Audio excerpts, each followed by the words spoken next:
Hello. Welcome to my YouTube channel. मैं शैलेंद्र सिंह चंपावत। आज की क्लास शुरू करते हैं राहत इंदौरी जी की शायरी के साथ।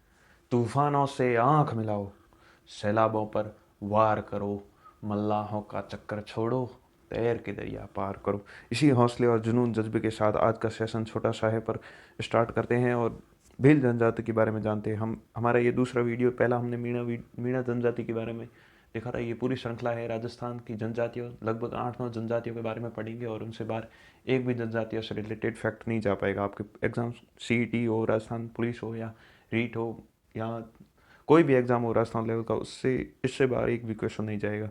तो ध्यान से देखें और पूर्ण मनोयोग से इस क्लास को अंतःकरण में उतार लें। पहली बात करते हैं हम भील जनजाति के बारे में। भील का मुख्य निवास स्थान भोमट क्षेत्र है। भोमट क्षेत्र कहाँ है? उदयपुर में। ये देखो, एक एक फैक्ट, एक एक क्वेश्चन हैं जो कई बार पूछे जा चुके हैं। इनका निवास स्थान भोमट क्षेत्र जो कि उदयपुर के आसपास पड़ता है। भील शब्द की उत्पत्ति भील, जो कि द्रविड़ भाषा का शब्द है जिसका अर्थ है कमान, उससे हुआ है। कर्नल जेम्स टॉड ने भीलों को वन पुत्र कहा। यह भी पूछा जा सकता है कि भीलों को वन पुत्र किसने कहा है, तो कर्नल जेम्स टॉड ने भीलों को वन पुत्र कहा है। इतिहासकार टॉपली ने भीलों को तीरंदाज कहा है। इतिहासकार टॉपली ने क्या कहा है? भीलों को तीरंदाज कहा है। जनसंख्या की दृष्टि से मीणा जनजाति के बाद ये दूसरे स्थान पर आते। सबसे अधिक जनसंख्या किस जनजाति की? मीणा जनजाति की, जो कि हमने पहले वीडियो में पढ़ रखा है। अब दूसरे वीडियो में ये है कि ये दूसरे नंबर की जनसंख्या में स्थान पर है भील जनजाति। भीलों का राजस्थान की सबसे प्राचीन जनजाति माना जाता है। राजस्थान की सबसे प्राचीन जनजाति कौन सी है? भील जनजाति। भीलों के घरों को कू कहते हैं। भीलों के घरों को क्या कहा जाता है? कू कहा जाता है। और भीलों के घरों को टापरा भी कहा जाता है। भीलों की झोंपड़ियों के समूह को फला कहते तथा भीलों के बड़े गांव पाल कहलाते हैं। छोटा सा कबीला 10 झोंपड़ियों वाला, उसे तो हम फला कह सकते हैं और बड़े गांव को पाल कहते हैं। गांव का मुखिया गमेती कहलाता है, जबकि मीणाओं में गांव का मुखिया पटेल कहलाता था, या गमेती या पालती कहलाता है। अब भीलों के वस्त्रों के बारे में कुछ इंपॉर्टेंट फैक्ट्स देख लेते हैं। वस्त्र ढेपाड़ा। ढेपाड़ा भीलों में पुरुषों की तंग धोती ढेपाड़ा कहलाता है। और खोएतू भीलों में पुरुषों की लंगोटी खोएतू कहलाती है। और फालू पुरुषों की साधारण धोती कहलाती है फायलू। और पोतिया कहलाता है साफा। और पीरिया दुल्हन के पीले रंग की पोशाक पीरिया कहलाती है।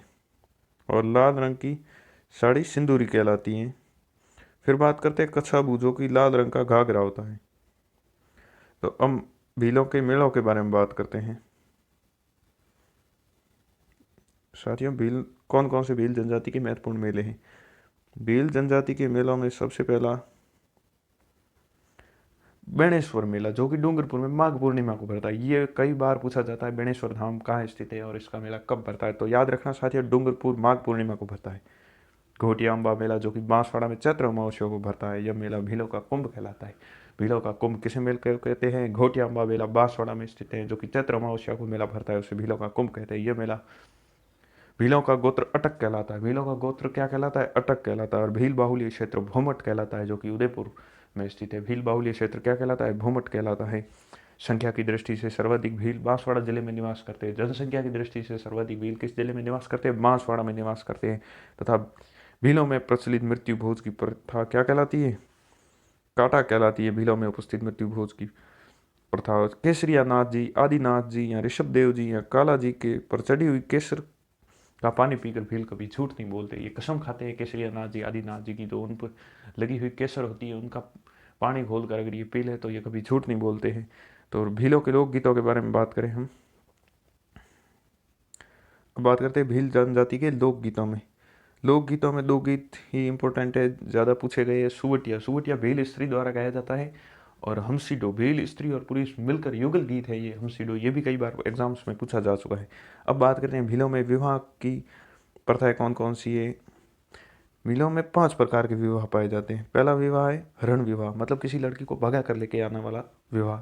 दूसरा है परीक्षा विवाह, इस विवाह में पुरुष का साहस का प्रदर्शन होता है। और तीसरा विवाह है क्रय विवाह, मतलब दापा करना, यानी वर पक्ष द्वारा वधु पक्ष को कुछ राशि दी जाती है विवाह करने के उपलक्ष्य में। और सेवा विवाह, मतलब शादी से पूर्व लड़का अपनी भावी सास ससुर की सेवा करता है, वो सेवा विवाह कहलाता है। और हठ विवाह, लड़की और लड़के द्वारा भाग कर किया जाने वाला विवाह हठ विवाह कहलाता है। अब बात करते हैं भील जनजाति की प्रथाएं कौन कौन सी है। भील जनजाति में इंपॉर्टेंट प्रथाएं हैं दो प्रथाएं हम पढ़ेंगे, दो प्रथाओं के बारे में, भंगोरिया उत्सव तथा हाथीवेड़ो। भीलों में प्रचलित विवाह की प्रथा है हाथीवेड़ो, जिसके अंतर्गत बांस, पीपल या सागवान वृक्ष के समक्ष फेरे लिए जाते हैं। जैसे बांस हुआ, पीपल हुआ, ऐसे सागवान हुआ, इन वृक्षों के समक्ष फेरे लिए जाते हैं। जैसे हम अग्नि को साक्षी मानकर फेरे लिए जाते हैं, उसी प्रकार ये वृक्षों को, मतलब ये जंगल में रहने वाली जनजाति है तो पीपल, सागवान या बांस के वृक्ष को साक्षी मानकर शपथ ले लेते हैं। इसमें वर को हरण तथा वधु को लाडी कहा जाता है। वर को क्या कहता है? हरण, और वधु को लाडी कहा जाता है। भंगोरिया उत्सव क्या है? भीलों में प्रचलित उत्सव जिसके दौरान भील अपने जीवन साथी का चुनाव करते हैं, वो भंगोरिया उत्सव कहलाता है। अब बात करेंगे भीलों में प्रचलित खेती के बारे में। तो भीलों में प्रचलित खेती कौन कौन सी है? भीलों में प्रचलित खेती है झूमिंग कृषि। पहली है पेड़ों या वनों को काटकर या जलाकर भूमि साफ करने वाली कृषि को चिमाता भी कहते हैं। यही झूमिंग कृषि है, मतलब जो पेड़ वगैरह जंगल में होते हैं उन्हें ऊपर से काट कर फिर या उन्हें जलाकर उस जगह को खेती करके फिर थोड़े टाइम बाद दूसरी जगह जाकर खेती कर लेते हैं, यही झूमिंग या चिमाता कहलाती है। वालर या दाजिया मैदानी भागों को साफ कर की जाने वाली कृषि। जैसे मैदानी भाग होते हैं उन्हें साफ कर की जाने वाली कृषि वालर या दाजिया की कहलाती है। मतलब भीलों द्वारा दो प्रकार की कृषि की जाती है, एक प्रकार की वालर या दाजिया और दूसरा झूमिंग कृषि। अब बात करते हैं भीलों के कुल देवता कौन है। भीलों के कुल देवता टोटम देव है। टोटम देव जी क्या है? भीलों के कुल देवता हैं। भीलों की कुल देवी आमजा माता या केलड़ा माता, जो कि केलवाड़ा उदयपुर में स्थित है। भीलों की कुल देवी आमजा माता या केलड़ा माता। भीलों का रणघोष क्या है साथियों? ये कई बार एग्जाम्स में पूछा जा चुका है। भील का रणघोष है फायरे फायरे। भील जाति का रणघोष है, मतलब मुसीबत के समय ये जाति फायरे फायरे बोलती है। अब दूसरा है नृत्य। भीलों के महत्वपूर्ण नृत्य भी कई बार एग्जाम्स में पूछे जा सकते हैं। इनके महत्वपूर्ण नृत्य है, पहला गौरी, राई, गैर, द्विचक्री, हाथी मना या घूमरा। ये नृत्य साथियों याद करके चले जाएं यहीं से। गौरी, गैर, द्विचक्री, हाथी मना, घूमरा। क्या? गौरी, गैर, द्विचक्री, राई, हाथी मना, घूमरा। कांडी क्या कहलाती है? कांडी भील कांडी शब्द को माली मानते, मतलब कांडी यानी माली। भील कांडी कहते हैं मालियों को। भराड़ी भील जाति में वैवाहिक अवसर पर जिस देवी की लाल चित्र बनाया जाता है उस देवी को भराड़ी कहते हैं।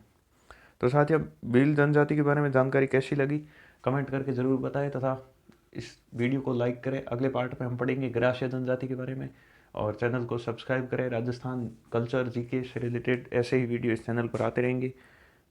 तो मैं आपसे विदा लेता हूँ, अपना भाई शैलेंद्र सिंह चंपावत। Thank you.